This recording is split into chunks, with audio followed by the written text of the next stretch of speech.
about stickers for an hour. My name's Rob Daviau. I've been a game designer for 18 years, board game designer professionally, most of that time with Hasbro. I'll get into that a little bit as we go. And out of all the games I've done, and I don't have an exact count, but I've done 70 or 80 games in various forms over those 18 years, nothing has quite resonated more than the 3 games that I put out, Risk Legacy, Pandemic Legacy, and SeaFall. And I couldn't figure out why. And I'm still not sure I figured out why, but I'm going to give an attempt today to talk about why these games have sort of caught on how they have, why they are controversial, where they might go from here. I'm going to talk for 35 to 45 minutes, and then we'll take questions from people here. But before I begin, I just wanted to kind of get a sense of what you're looking for in the talk. So who has played a legacy game here? All right, so most of you. I will keep it spoiler-free for those of you who haven't. It's just second nature now. It's like some sort of like deep training, if you will. I'm an operative, like I just maintain cover the entire time. Who is thinking of designing a legacy game? Okay, a few brave souls out there. So I'll give some tips on what I've learned and what I do now when I approach new ones, because I have one that's coming out later this year and I'm working on 3 other ones right now. So just to give a little background of where I am and what I'm doing, and to kind of warm up with some shameless plugs. I do non-legacy stuff. I know it's a big surprise to many people, and I have some games coming out later this year or early next year. I've got a game based on the Lock and Key comic book, a game in the middle based on Mountains of Madness by Lovecraft. That one's a little different because I think it's really boring when the characters get to go insane, but the players don't. So I tried to change that for this one. And then a game for the Titans of Gaming, which is about an opposite from a legacy game in my usual work, as you can do. I'm also the chief restoration officer in a new game company called Restoration Games, where we take old out-of-print games and restore them and put them back in print. And this is our first year's line that we're just finishing up right now, and they'll be out later this year. So Stop Thief from 1979. Indulgence and Downforce are renamed from a game called Dragon Master and a game called Top Race.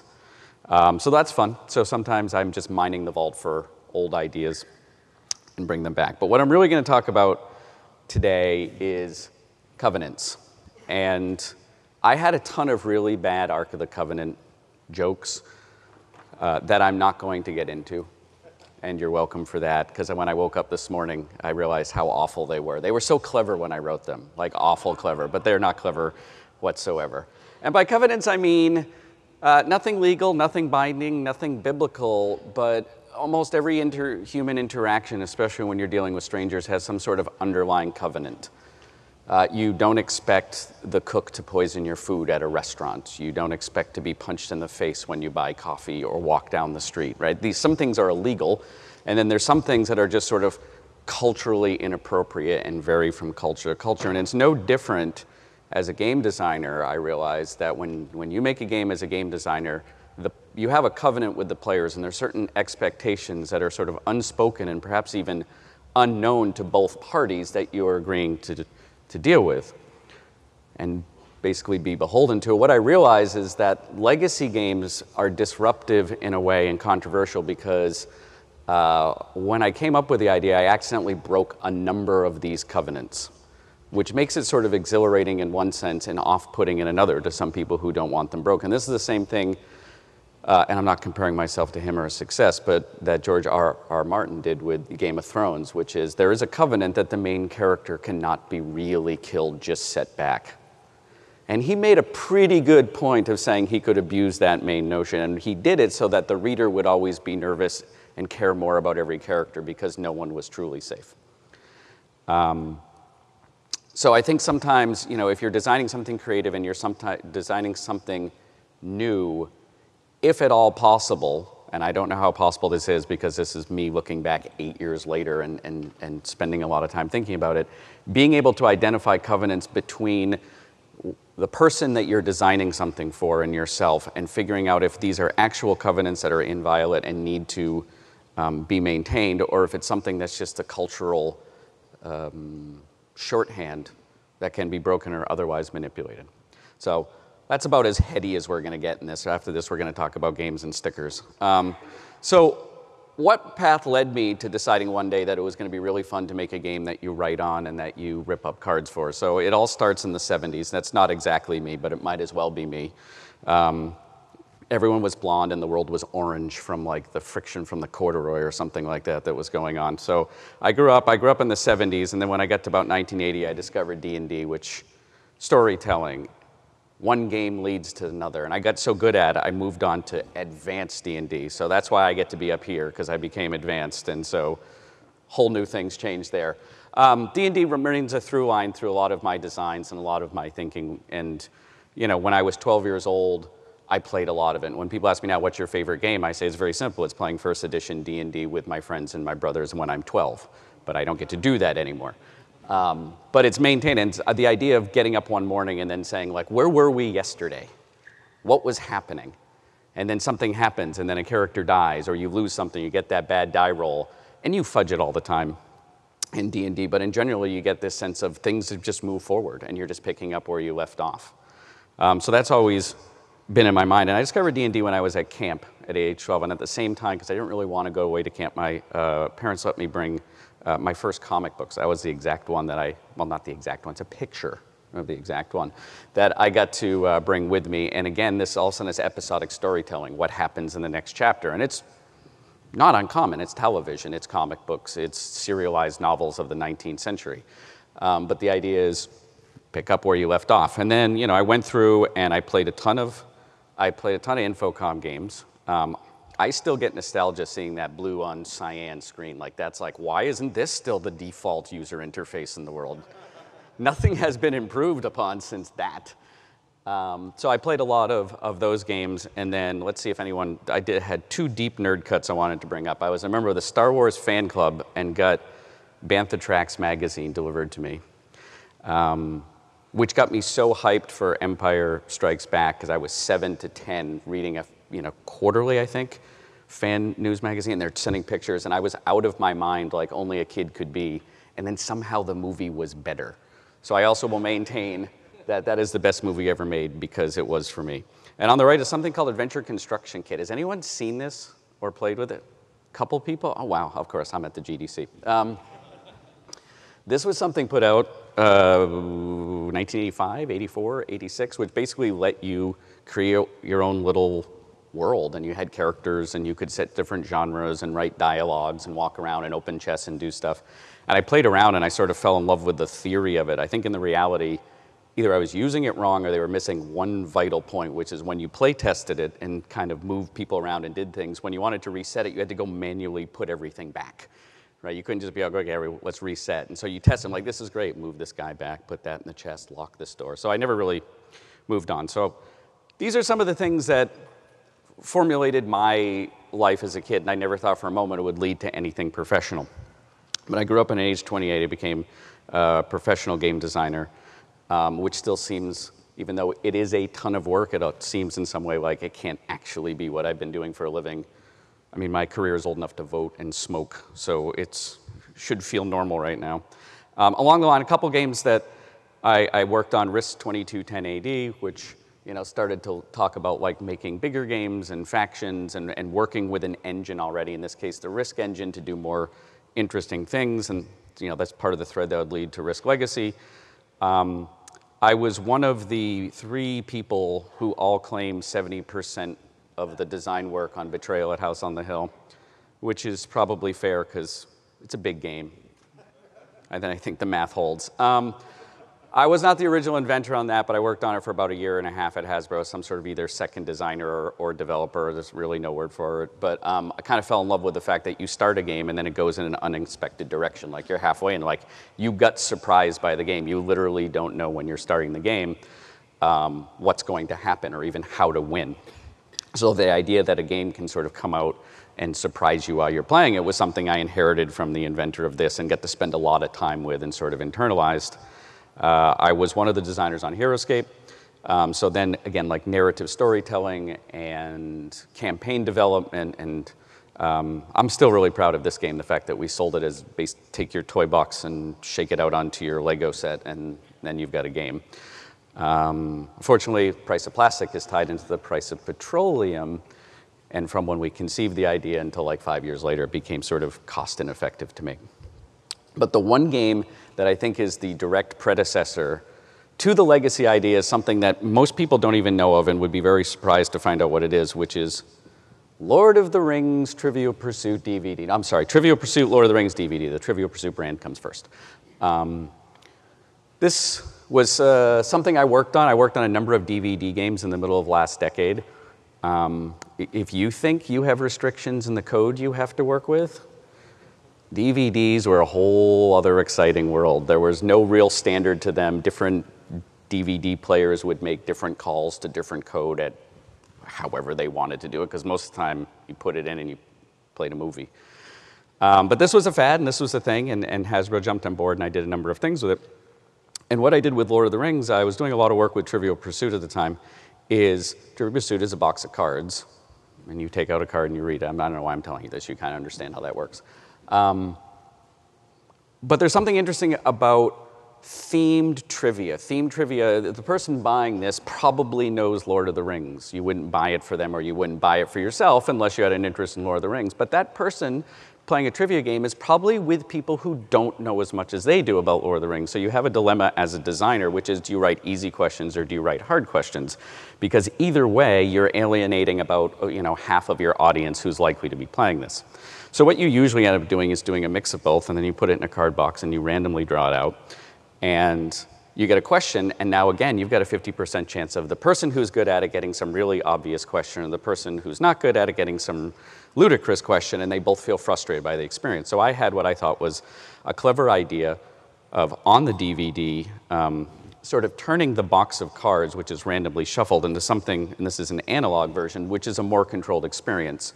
So there were different pre-programmed games on the DVD, and game 1 starts in the Shire and contains very easy questions, and game 15 or 18 was on Mount Doom and contained all hard questions. So you could, as a group, decide how you were going to play and which level you were going to play. And it essentially took the random box of cards and just sorted it from easy to hard. People lost their shit because I made a consumable game that had an end. Amazon reviews were difficult. When you're done, you're done. You can't go back and replay it. The fact that a box of cards has the same number of questions, but I just sort them in order, was an argument that I couldn't make, because the box is perceived to be infinitely replayable. And there's this weird psychological thing where if you draw out a question you've had before, you just go, I've had that before, and you read another one, because you just don't know. Somewhere in that box is a magic new question that you haven't found before. So it was weird, because I'm thinking, Hasbro had researched that so an active game family plays like twice a year. So that box can last a long time, and this DVD can last a long time. And I thought I had done something very interesting to make a better user experience, but what I realized is that perceived infinite replay is highly valued in the board game space. I'm going to talk about a lot of covenants and a lot of assumptions right now, and they all apply to board games. I realize that a lot of these don't apply to digital games, and I stole, or I guess borrowed or was inspired by a lot of digital pieces when I was porting them over to the analog world. So somehow infinite replay was highly valued. And what I had done is I had broken a covenant that I didn't even realize, and I don't think anyone realizes existed, which is the player of the board game decides how much a game is played. And that's always been the case. When you buy a board game, it is up to you to decide how long that game is played. It is not up to me as a designer. And what I had done is I had taken away sort of a fundamental agreement from the players and said, no, this is my decision. This is my decision now. I'm deciding how much you play. And even though it was basically more than they would ever play and gave them a better experience when they played, I had accidentally violated this covenant of who gets to make this decision. And that is something that continues with the Legacy game series. Not really getting into what the Legacy is, but I guess I'll take a quick brief thing. I assume if you're here, you know how they play, but I guess for 30 seconds, I'll say some of the actions you take place in one game carry forward into the next game. That's wrapped up in a narrative that has emergent content through packets and envelopes, and then at the end of this campaign, the game is either completely finished in the case of a pandemic or sort of stabilizes, and you can play it in its final state in the case of Risk Legacy and SeaFall. But some reason this covenant, I took it away. Even yesterday on a different panel I did on Pandemic Legacy, one of the questions at the end, someone said, well, yeah, given that you can only play it once, and it was sort of like this lead thing, and I don't think it meant to be confrontational, but when you hear that for about 8 years running, it gets confrontational. And I said, well, hold on. You get to play it about 16 or 18 times, and instead of being something where you can only play it 16 or 18 times, I've given you a reason to play it 16 or 18 times. But that's a very interesting argument because it's very emotional, because it's about this covenant of you took something away that's my choice.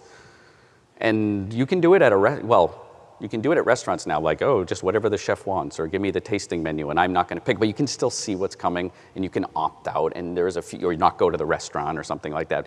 So it's interesting of whether the creator gets to decide how much they decide versus the end user.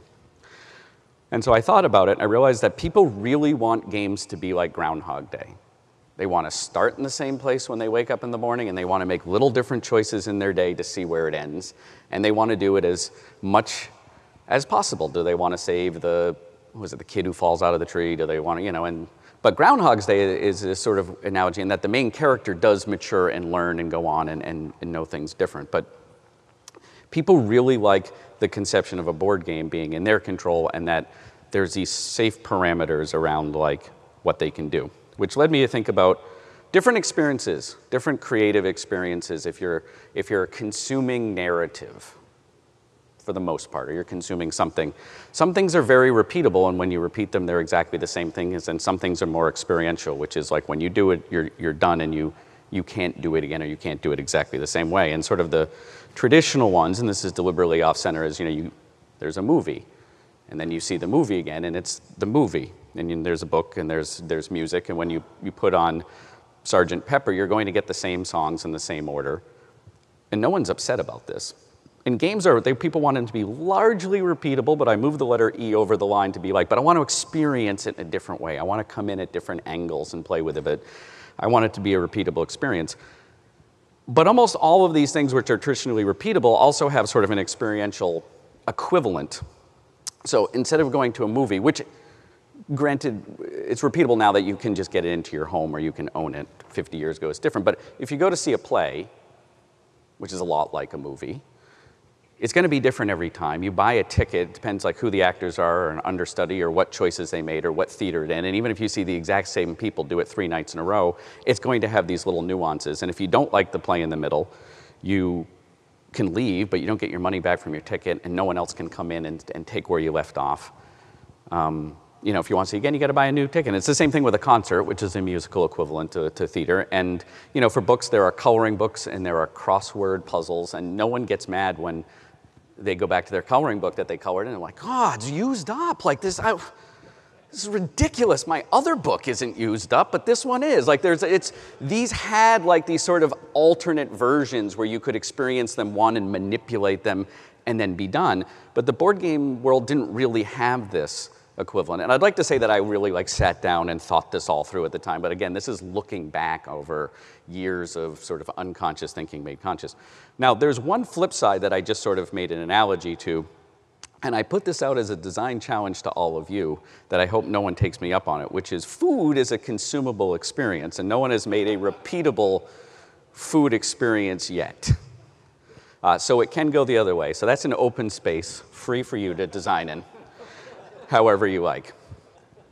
So some years pass, and just circumstances, and I've talked about this a lot in other talks and things, so I'll kind of gloss over here because I'm trying not to duplicate from other things you can find me talking about online. There was this brainstorm where we were talking about Clue, and there was this big moment where I made a joke, as I like to do in corporate meetings, where I said, I don't know why they keep inviting these people back to dinner every night. They always kill someone. And everyone's like, ha, ha, ha. And I was like, oh, wait a minute. And I said, well, what if the game didn't reset? What if it really was Tuesday after Monday and we knew that mustard killed someone? And my boss, who's a big game designer and things, kind of gave me this like, oh, like this, we had this look like, well, that might be something. And then everyone else was like, oh, that was a good joke about dinner. So I kind of put it off to the side. And then I realized, okay, I had found that thing. I had found a thing where you play a game, and then the next day, the game's kind of like, it's the next day. We're used to that. We go to bed, and we wake up, it's the next day. Like, this is not a radical thought for any place except this gaming space. And I got excited about that.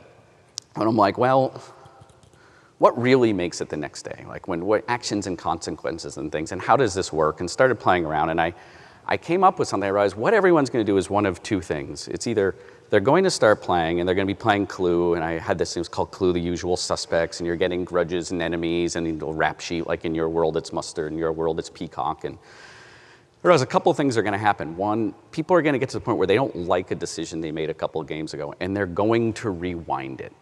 They're going to be like, nope, revert to save. Okay, here's before I got the merchant mad, and then I had the people chasing me in Skyrim, so I'm going to just back up to there. Because that's what you want to do. You want to control your experience so that you're always the hero of the story, or the villain, or whatever. You want to be able to choose that, and you want to be able to manipulate that, and most games give you the ability to do that. And that felt like cheating a bit to me. And then I also realized, to be very selfish, is how are you going to track this? How are you going to get up and play a game? And remember, if you're playing twice a year or something, even if it was a couple weeks, and you're like, what happened?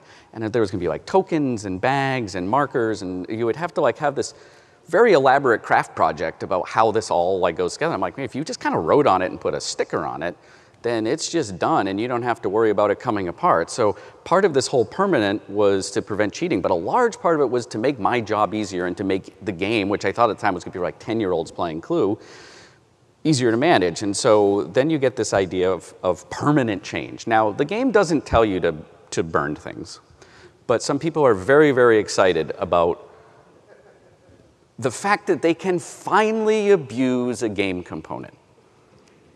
Because we don't. And don't touch that, and don't eat your chips near it, and sleeve that, and don't rifle shuffle this thing. And it's just they're so precious when they're really pieces of cardboard. Which I recognize, and I don't take a game and step on it just to prove a point and things like that. I take care of my games as well. There was a nice release for doing this, and this comes back. Remember, I talked about comic books. That was one of the things I collected, and I put them in backs and sleeves because this was going to be my retirement fund in the '80s. Everyone's going to want the silver Wolverine cover or whatever it is, and then I bought some. Basically, they were just fall off the back of a van comic books off a scruffy guy in New York City right after I graduated from college. It was literally hey man, you want some comics? $10. And I'm like, oh sure, here you go. And they were already beat up. And I brought them back to my little New York apartment, and I threw them everywhere, and I stepped on them, and it was this release of not having to take care of something, and it was really freeing. So that was in my mind when I thought of this. So this has been probably, especially the destruction of components, the biggest sticking point on a lot of these legacy games. A lot of people are very, very happy to go along with everything except that, and if you've only tangentially heard of it, a lot of times you're like, oh, that game where you rip up a card. Because it just feels wrong. So I realized that there's a second covenant that comes to board games, and that they allow for consequence-free exploration. The whole point of a board game is, probably most of us really don't want to fight a war or necessarily crush our, enemies into the ground economically, or be hunted by a serial killer, or a number of things that games can explore. Probably most of us also don't want to be bean farmers, right, for different reasons, right? So the theme of a game, it lets you basically try things that are conservative or radical or just different. But the idea is that, at the end of the game, it all goes back in the box and it didn't happen. So there's this covenant that you can play around, but this is there's a very, very other big, very successful branch of gaming called casinos, which play upon the exact opposite, which is the thrill of making it matter. So one of the things I thought about is well, poker's a very, very bad game unless you have stakes in the game that hurt just enough that you don't want to lose them. It's a game about money played with people that happens to have cards on the table. And so I was like, can we kind of take some of this, can we break this covenant? Again, it wasn't this conscious. And basically say, let's put some skin in the game. Here's a card, rip it up. Here's a decision you make. You can't take that decision back. Does that get the blood going, or does it make people mad? And I don't really have an answer, but it was sort of exciting enough to give it a try. So I present all this stuff to Hasbro for Clue, and they looked at me like I had lost my mind, which is fair. So it went away again for another year or 6 months. And then we're thinking about things doing for Risk. And And I was like, well, you know, that idea might work for Risk. And my boss that I had talked to was like, I think you should give it a try. And it was one of many things we were going to do with Risk, and really kind of dug into it and started designing what became Risk Legacy. Permanent change, putting stuff on the board, building factions, games carrying to the next. And so without getting too much into the nitty-gritty design, you can ask about it after if you want more details. Yeah, the tension was there. People were really nervous about like what's going to happen next, and don't ruin this, and oh, this happened in the game and it's going to be there. And it was sort of like hitting all these notes that I was hoping it would. Then something magical happened, which is cliffhangers. You know, come back next week and see what happens. It's like you get to the end of the game and people were like, I want to play this again because I want to see what happens next. And it was this, oh, there's a reason that you want to play the game again. The game finally spoke up and said, here's a reason not to put me back in the closet. Total accident. But I was like, let's mine this for where it's worth. And then what happened with Risk Legacy is I just decided I was going to give up most rational thought of what a game was supposed to do. And just any crazy idea I had, I put it in there. And we'll get to this craziest one in a little bit that you probably know about. So an interesting side effect is that games, almost all life experiences, you have this sense of, I don't know what I'm doing, and then you have to gain mastery. And there's this thrill of learning how to play a game. And Eric Lang mentioned this yesterday on a different panel. He's another game designer. That some of the most exciting parts of a game are the end of the first game into like game 3 or 4, where you know what's going on, but you don't know how to do it well. And then everyone reaches a point where you've gained mastery, and now you're sort of getting into like secondary and tertiary strategies, and it's like comfort food. But a lot of people, and part of the reason people don't go back to games again and again and again, especially now in the board game world, is you want to get that sort of, that hit of the new and learn mastery. And this is Fisher random chess. Bobby Fischer came up with, I'm not a chess expert, I'm not an expert on this, but he scrambles the pieces in the back row. So there's certain rules. The king is always between the rooks, black mirrors white, and there's a black and white bishop. Well, now you're in the mid-game from the first turn. You've just taken away the mastery of learning the opening moves to chess because there is no more opening moves. So it tests chess skill instead of chess knowledge. And I thought, wow, if we just keep changing this game, we can kind of duplicate some of this and keep people in that first couple games the entire experience that they're playing. So part of this is preventing people from ever feeling like they know how to play, because whatever they did in the last game, it's only 90% relevant to this game. And so that was a kind of fun thing. But then I made mistakes. And the big mistake I made was everything was sort of random. Now, Risk, I'm assuming most people here have played Risk, and most people here don't play Risk anymore. Risk is in some sense sort of like this Skinner box experience of how well people psychologically handle the edge of the bell curve, right? It's like there's no reason why you should have just lost all those troops, but you did. And so one of the things I had was, you know, like you roll 3 6s when you're attacking, and like the area is destroyed in a giant like nuclear, you know, devastation. And that sounded really cool because every die roll was tense. Well, as a designer, I'd given up way too much control. That could happen the very first roll of the game. It might never happen. It might happen on the last roll or the same. Like there was just not enough control over when this happened. And I realized if you're going to ask people to make permanent changes in a game, they should be the ones doing it. And that's one of the things that I've put in all the legacy games, which is you may not understand what you just did.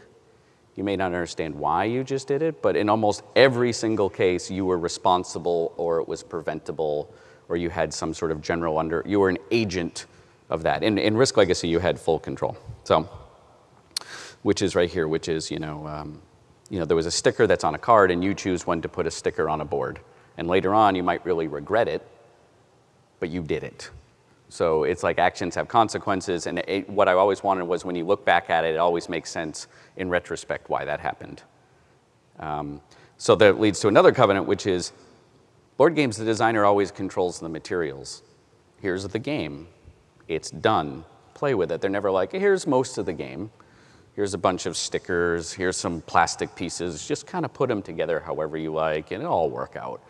Right? You have this trust as a player, which is, okay, you've done your job, and my job is now to enjoy your job. And what the legacy games do is they sort of stop 80% along the way and say, I've done, or we've done, if we have a co-designer, this much of the game. Now together, we're going to do the last part of the game. You are now become like an unwilling co-designer who has very limited knowledge of what you're designing.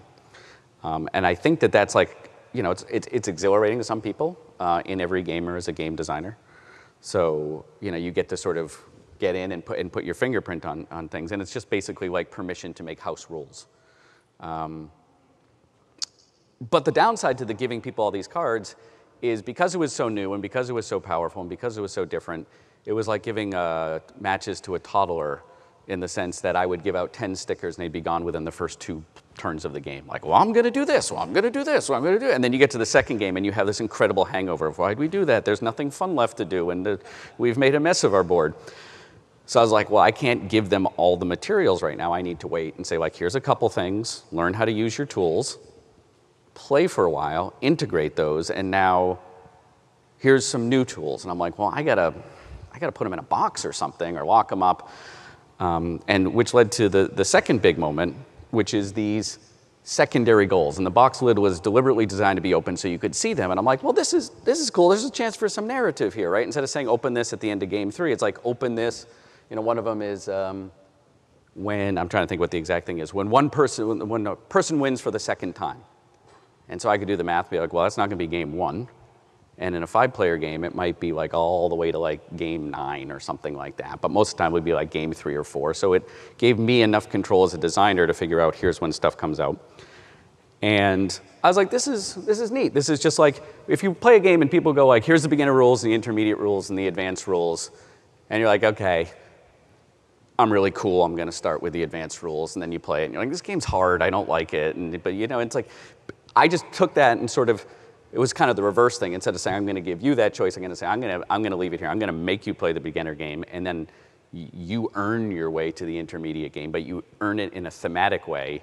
And I have seen with these legacy games, totally unexpected side effect is people are like, open a pack, and they're like, oh, new rules. No one gets excited about rules. That just doesn't happen. But I'm like, wait. Oh, wow, right? Like you're drawn into this thing. So it's just a matter of opening something. So in my mind, I'm like, well, that kind of works, because sometimes you're playing a game and the game doesn't work out and you're not winning, and you can look over and you're like, well, I'm not winning, but maybe I can do one of those things and sort of feel like, and so I'm like, okay, this is how I had it in my head. This is how this works. I'm like, that's cool. I provided sort of secondary features to that. Huge misunderstanding on my part, because the rest of the world saw it as this.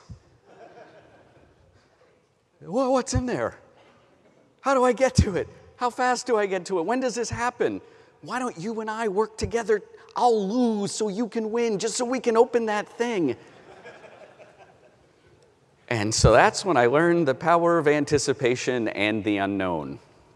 This was not until the game came out that I really got a sense that, for me, what had been, again, sort of like the permanence was a way to make the game trackable.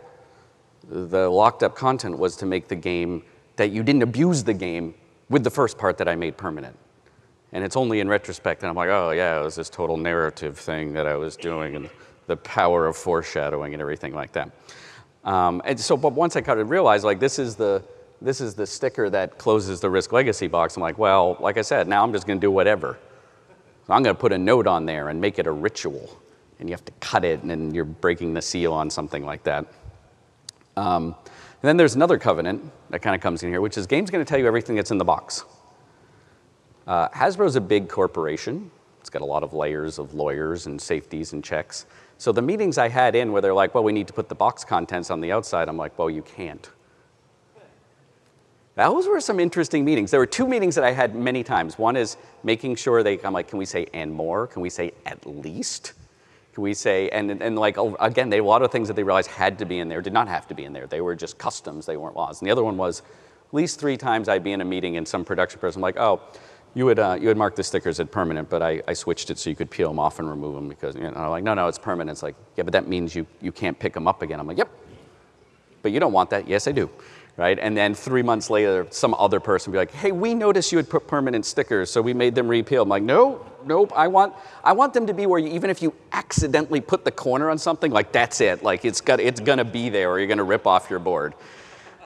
But so this is another covenant. It's like, when you buy a board game, we're telling you what's in the box. We're telling you, here's the rules, here's the factions, here's what you get. You can look on the bottom, and then when you open the rule book at the beginning, you can just kind of go down, and some people just do it as an accounting to make sure that they got everything they were supposed to and there wasn't a production error. Some people like to get their head around the project, and so I'm like, no, I'm not going to tell you.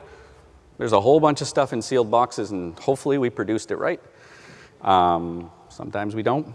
SeaFall's fun because I've seen people, there's a battery warning, which you are required to put on. Nothing with batteries that you'll see. So then it led very quickly to, well, if I'm not telling you everything, am I telling you the truth?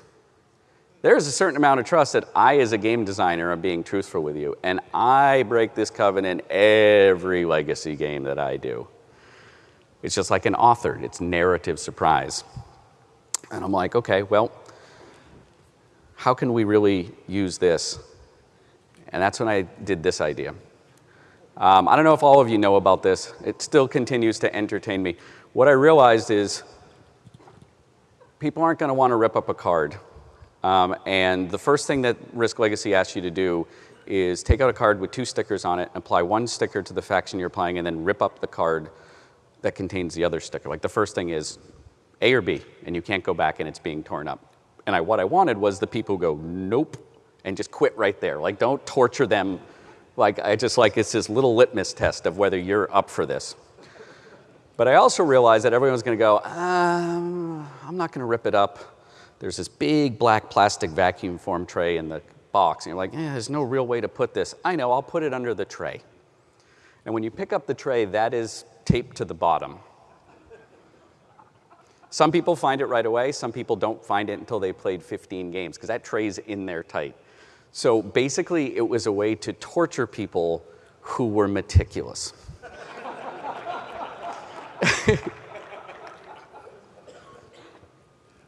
And I had joked around at first that I was going to put in an envelope that said, do not open until instructed, and then never instruct them.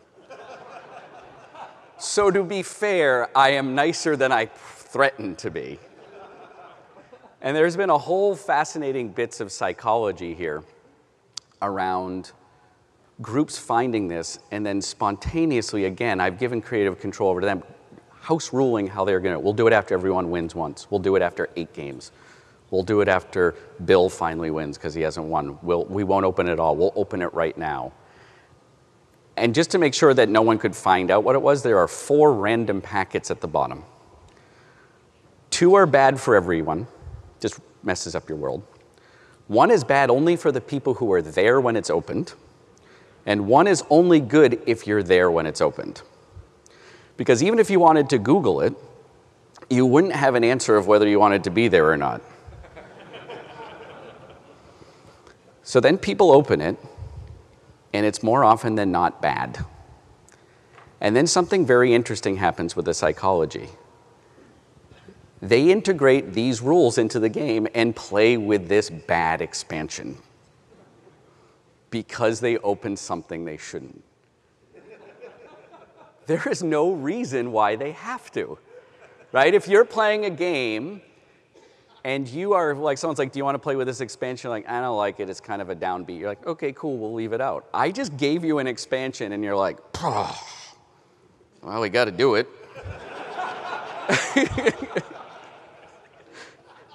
And then they do. And then people get mad at me. It's like, I opened this envelope that you told me not to and it was bad and you're a jerk. And I'm like, okay. So I haven't done anything that crazy since then, but that is one of the more enjoyable moments of my professional career.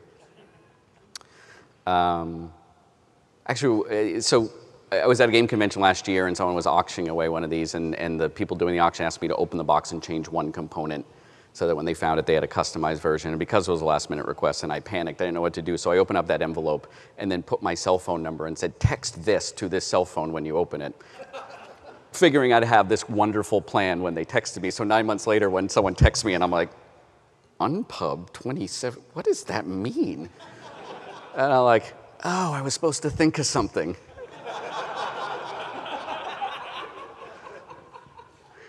So I'm like, are you playing now? They're like, yeah, we're playing, we're in the middle, we're waiting. Okay, 1 sec. And luckily, I just came up with an idea that I was running.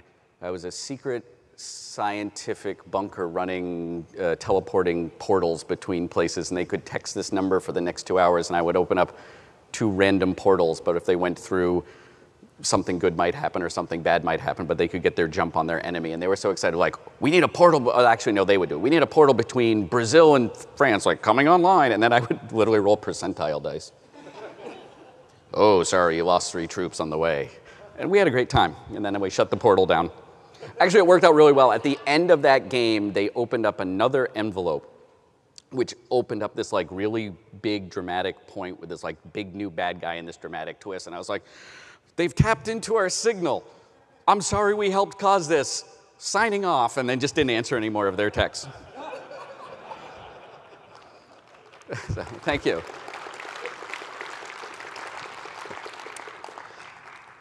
So these are some of the covenants, and there's a little bit more to talk about, but these are some of the covenants I broke with Risk Legacy, and ultimately it ended up here, where the players were in the control of sort of these spokes, which were these different packets, and it's sandbox play, which is meant to be open in nearly any order.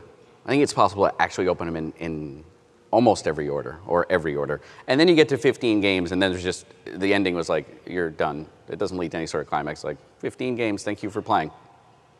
And so it sort of looks like this, and it came out, and I expected it to, I had like no Fs to give at this point, because Hasbro had moved my job, and I knew I was leaving Hasbro, and I'm like, I don't think I can make it on my own. I'm probably going to have to find a different career. It was a good run. Let's just do something crazy on the way out the door just to see what happens. I don't get royalties from it. I don't own a piece. If it failed, I didn't make less money. There was no business thought in. I'm like, I saw 8 copies. This will be fun. So I was really thrilled when it was received very, very well.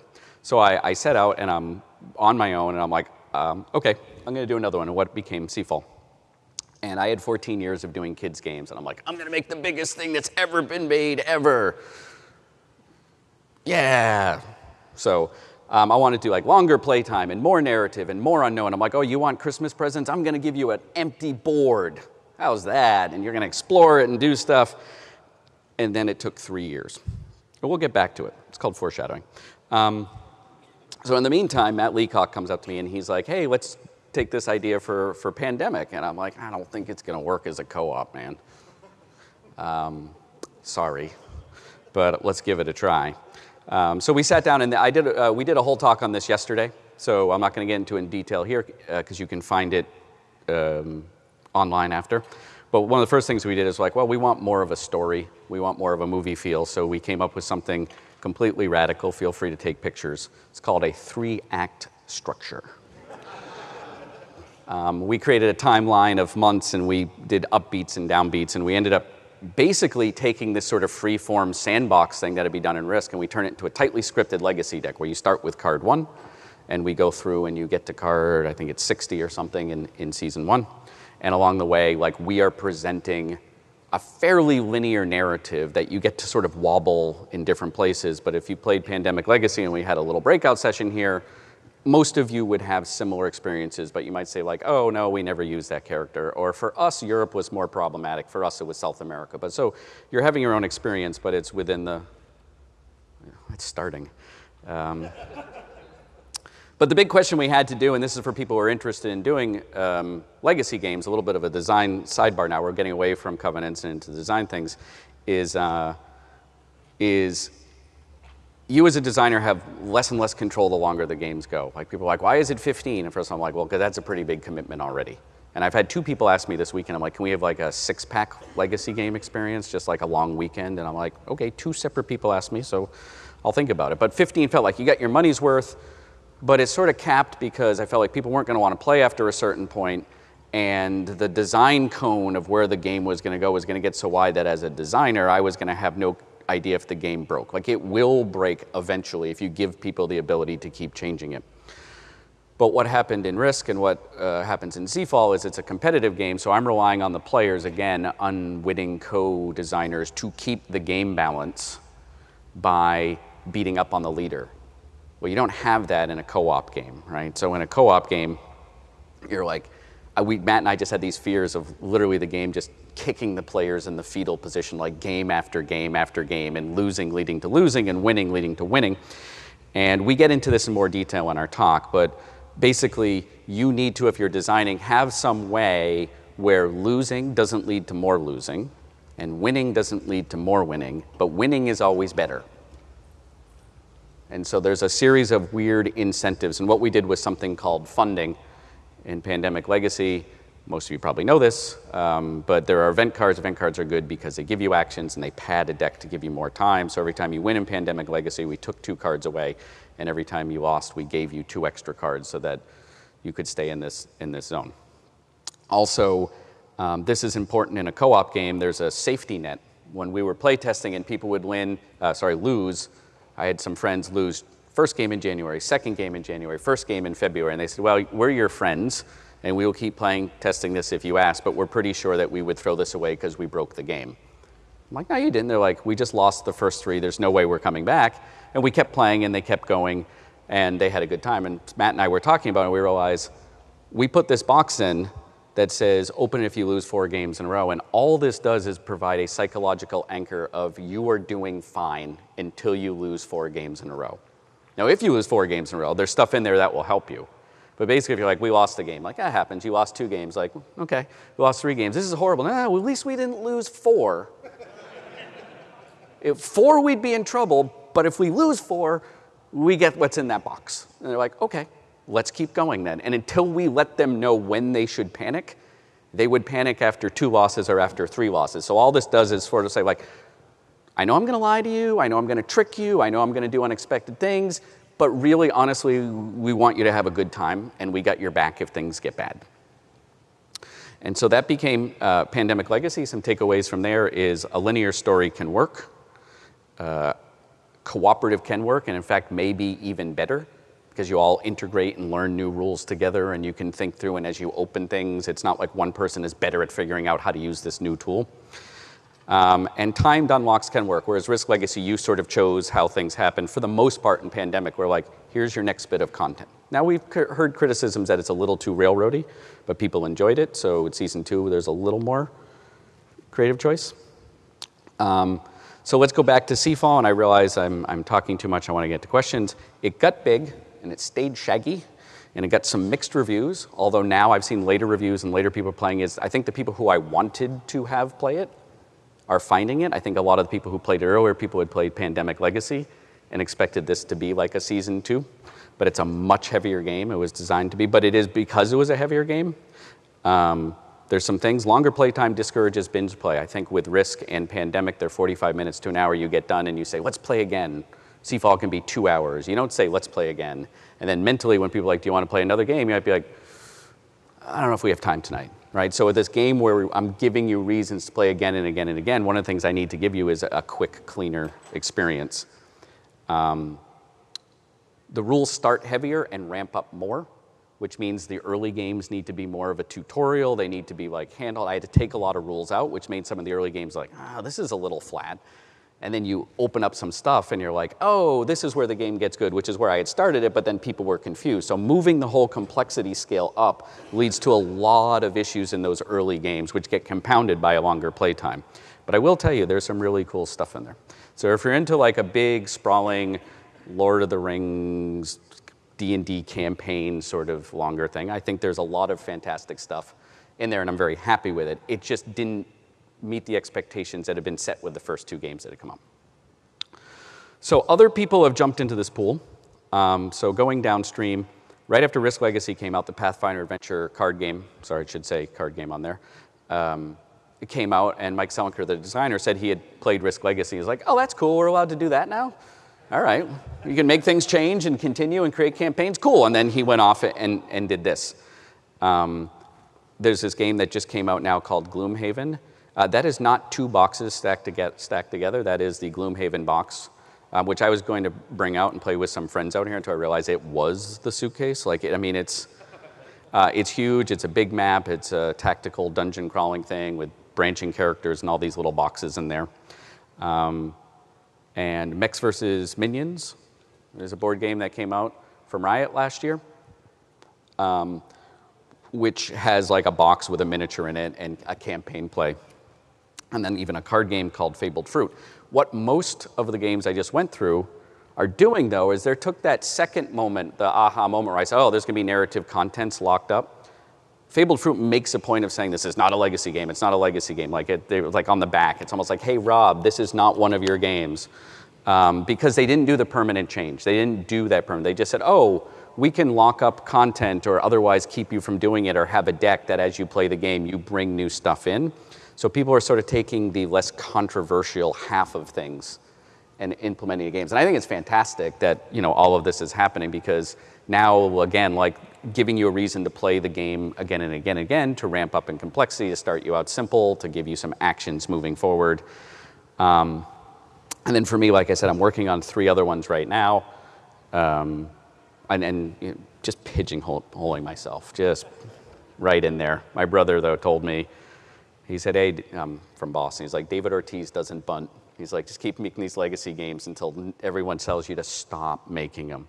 So I have this coming out in the 3rd quarter. Matt and I have this coming out. Excited. It's very different from the first one. The box bottom just leaked, so I can say things now like it takes place 71 years in the future and the world's already ruined. Good luck. So here are some of the covenants that we talked about. I can leave those up if anyone want to ask about them, but we've got about 10 minutes now to take questions. There's 2 microphones there if you want to line up. I can't really see you because of the lights on either side of those. Or you can shout from your seats if you like. Also, I need to tell you to fill in your evaluations. And we'll start over here. Hello. Yep. So one of the big differences between board games and video games is that the video game kind of enforces the rules for you. Yep. Whereas in board games, the players have to do that. Yep. I've heard a bunch of stories of people who started a Pandemic Legacy campaign, messed up the rules in their first game, and then never went back to it. Okay. I was wondering when you were designing whether you put much consideration into the fact that people might just get the rules really wrong and maybe get a different experience than what was meant. Well, that's the problem with any board game. And I've made this analogy before in other talks, which is learning a board game would be like if you were going to learn a new TV show and you have to spend 20 minutes doing a reading comprehension test and answering questions. And then when you watch the show, like scenes are out of place and one character speaks in Spanish for no reason. Right? And you get to the end and you're like, I don't really like that. I didn't like the Spanish speaking guy. And they're like, what? No, that's not supposed to be right. And then you're like, oh, hold on. And then you take the test again and then you get to watch it. Like it's a really unfair burden put on people that gets compounded in the legacy games. Now, what Matt and I put at the end of the book is like, it's all cool. You're not going to break it. If you mess something up, just cut your funding or add your funding and just keep rolling with it. So, of course, like, it's discouraging or, tell me who they are. I'll tell them it's okay and they can keep playing. Like giving up after one game, I would hate to have that happen, right? There were some people who were playing a SeaFall game and they found out in game 9 they were playing some rule horribly wrong and they went on BGG and asked about it and everyone's like, no, it's fine. Right? It's good. Like, you just keep rolling with it. You're all playing under the same rules. So it's a necessary problem of board games. It gets compounded in legacy games. And Matt and I, to an extent in Season 1 and religiously in Season 2, tried to do like forms and factors and numbers and reminders and cards and putting things in certain places to guide this experience even more. Thank you. Okay. Hi. Hey. John Arnold from Handelabra Games. I was curious, as you mentioned, video games inspired a lot about what's going on in legacy games. Do you have any thoughts about digital versions of legacy tabletop games? Any opportunities or challenges that you could think of? Yeah, well, I mean, the challenge is, what is it? Because like a digital game already has campaign modes and they already have like branching narratives and unlockable content and a lot of the stuff that I cribbed and put back in here. And so I don't want to do is end up having a photocopy of a photocopy going backwards. I mean, the joke I always make is when you finish the game, it uninstalls itself and you have to buy it again for $5 or something. But I don't think that anyone's going to let us get away with that. I don't know. I expect it would be something like a series of board games in campaign mode where actions have consequences. But I don't know exactly what it is. It's something that people have been asking me about lately, and I don't have a clear answer for it because it feels like, again, it's going back to a medium where a lot of stuff came from. Like but Potion Explosion, sort of. So, what's that? Sort of like Potion Explosion. I haven't played that yet. Oh, but I need to. It's a I've physical heard of it. Bejeweled that's also gone back to a digital version. Okay. Hi, thanks for the talk. Also, I'd say to that idea, a server-side, lock everybody in, can't undo your save, pay $15 for the legacy-style expansion pass. I would do that with co-op friends. Anyway, my question is the playtesting process, Yes. especially when you are explicitly breaking covenants, and you are trying to make a game that is essentially fucking with some players' expectations, but also want to play test a long game. Yep. Like, I'd love to hear how you go after that and what you really look for in that feedback that's actually valuable to you. Yeah, so there's 3 different games that I've done, or 4 if you include season 2, which is done and they finished that last year. They all had a slightly different playtesting methodology, and the one that worked the best was the one from Pandemic Legacy, which is qualitative over quantitative. At Hasbro, it was just the usual playtest group. SeaFall, Plaid Hat did a great job of doing their usual thing that you would do for something like a deck building game, which is to get a lot of data from a lot of different groups. But what Matt does with all his games when we do Pandemic Legacy is we gave it to 2 to 4 groups at a time and had them video their entire experience, including before the game and then after the game. And then we watched all of these and made hundreds and hundreds of notes. Because you can't get enough data, meaningful data across the spectrum, it's more important to get really good data focused in. Because they're more of an experiential game, it makes it's a little bit less important whether is this costed 2 or costed 3, because it's something you can make a different choice on later. We still try to get it right.